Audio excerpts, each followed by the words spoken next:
Muy bien, ahora vamos a ir con el último texto. En este caso es el capítulo del libro que les había comentado anteriormente, que es cómo las redes trabajan para confirmar nuestras creencias y rechazar la de los demás. El libro parte de una intuición sobre cómo se organiza la conversación pública en redes.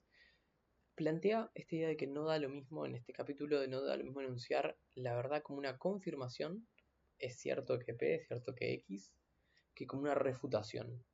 Es falso que no es X, ¿no? Es una cuestión semántica en ese sentido. Aunque ambas proposiciones sean lógicamente equivalentes, los efectos comunicacionales no lo son. Lo que plantea el texto es que tendemos más a compartir, por así decirlo, las confirmaciones y las refutaciones, ¿no? Porque valían identidades y celebran aciertos, y menos las refutaciones. Ya que una refutación suele activar otro tipo de emociones, más vinculadas al enojo, al rechazo, y colocan a otro como un perdedor del intercambio. Va a hablar de, bueno, también una perspectiva, van a hablar de fenómenos vinculados a los sesgos de confirmación, al endogrupo, y también a ciertas cuestiones de la lingüística, como la adjudicación simbólica, la idea del yo tengo razón, o usted no tiene razón, cómo este tipo de posicionamientos juegan en las dinámicas que se van dando de poder en las redes sociales, particularmente va a ser el caso de Twitter en Argentina.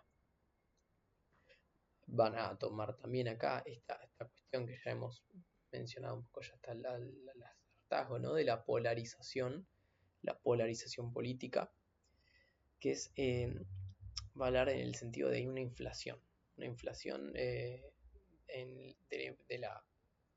de los posicionamientos políticos. Hablan de lo mismo, una polarización que la traducen como ideacional, que es cómo nos movemos hacia posiciones programáticas más extremas, ¿no? Que es similar a como se plantea en el otro texto de actitudinal. Y luego la afectiva o evaluativa, que es una inflación acerca del clima emocional.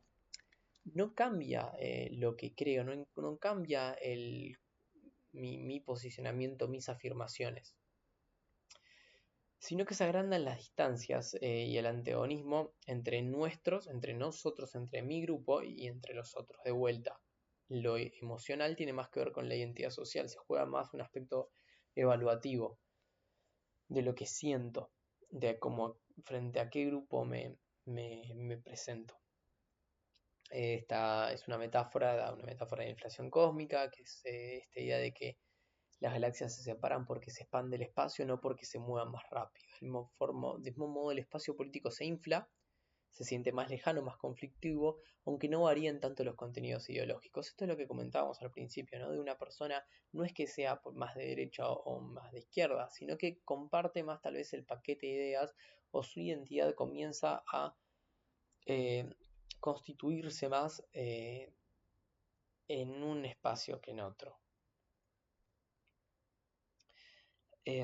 Muy bien, entonces, lo que va a hablar también este artículo es de la lógica del adjudicador, de la adjudicación. Va a hablar de que dentro de las plataformas, como veníamos diciendo anteriormente, eh, hay una dinámica muy vinculada a una competencia, a un juego de suma cero.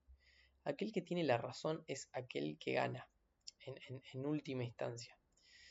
Eh, entonces, el algoritmo, por así decirlo, sería aquel espacio en el cual, ya sea a través de una serie de me gustas o de fact checkers, ¿no? Como puede ser la aplicación de la cuenta de chequeado, se decide quién gana, ¿no? Es un mundo binario. Se decide quién tiene razón de forma violenta, ¿no? Es esta figura de aquella figura de quien doma al otro, tal vez, o quien tiene razón, quien se lleva la razón, y no es una suerte de debate en el cual yo propongo una idea y la otra persona, la otra contraparte me lo plantea de igual modo. Similar a lo que habíamos planteado tal vez en otras clases, que planteamos esta idea de que a la inteligencia artificial se le da ese rol del adjudicador. En este caso, este texto no va a abordar eso, no plantea el algoritmo como entendiéndolo como la inteligencia artificial, como un chatbot, un LLM conversacional, sino, ya que esto es anterior a todo el auge de esta tecnología, sino más bien que se presenta como una herramienta, como una tecnología mucho más vinculada a simplemente qué es lo que se muestra más. ¿Qué es lo que se muestra más y cómo es que se muestra? Van a hablar de casos bastante polémicos, como fue en el contexto de la pandemia las vacunas. Mismos efectos, ¿no? No es lo mismo decir, es cierto que las vacunas son efectivas que dar la refutación. Es falso que las vacunas no son efectivas. Esa sería una de las primeras ideas.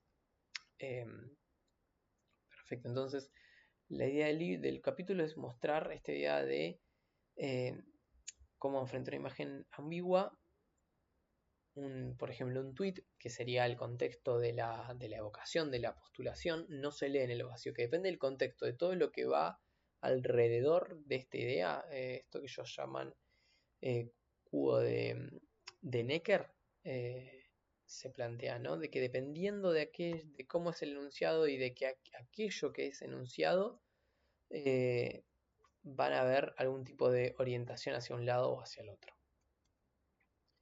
Perfecto, muy bien. Luego de esto van a plantear justamente una suerte de planteamiento experimental en cierta medida. Un experimento sencillo en el cual con una muestra de en Argentina particularmente 2.541 un tamaño de 2.541 personas, se buscó emparejar tweets de políticos, ¿no? De Alberto Fernández y de Mauricio Macri, en comparación. Y de chequeado, de dos verificaciones distintas. Se plantearon combinaciones distintas, político-político, es decir, Fernández-Macri, político fact-checker, o sea, chequeado sería el fact-checker, sería el apartado que adjudica un poco la verdad, o fact-check, que sería básicamente dos tweets de las más sintonías también. Para medir cómo en esa ponderación, en esa comparación de dos refuerzos distintos, el resultado sea distinto, ¿no? Como cuando un tweet político aparece junto a un fact-check, sube la tasa de compartidos en ambos, hay mayor refuerzo, hay mayor interacción. En cambio, cuando van dos políticos o dos verificaciones juntas, esa tasa baja, hay una suerte de interferencia, es como que se tienden a cancelar esta idea de el contraste y la competencia, ¿no? Dentro de las afirmaciones. Entre los votantes de Fernández, su tweet pasó de 16% a 30% de intención de compartir cuando se lo emparejó con verificaciones. Mientras que para los votantes de Juntos por el Cambio, el tweet de Macri cayó del 28 al 16% cuando se lo empareja con político-político, o sea, también con Alberto Fernández.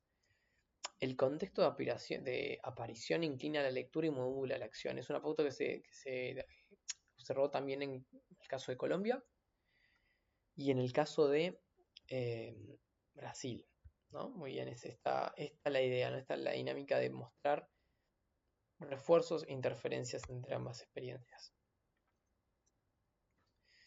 Febrero de 2022, bastante en sintonía a un clima de polarización vinculado al aspecto electoral. En general, las conclusiones que va a plantear el artículo son, bueno, que efectivamente sirve la intervención de el fact-checking, ¿no? Tiene una cuestión bastante positiva a la hora de modular y de evitar posturas más radicalizadas. Y que dependiendo del entorno, dependiendo del contexto, vamos a opinar distinto. La información no es neutral y el algoritmo no es neutral. Y dependiendo de cómo se presente va a ser diferente. También se plantea que aquellas cuestiones, aspectos donde hay posicionamientos más violentos suele esparcirse más. La violencia o la agresividad, si se quiere, es un factor de mayor masificación.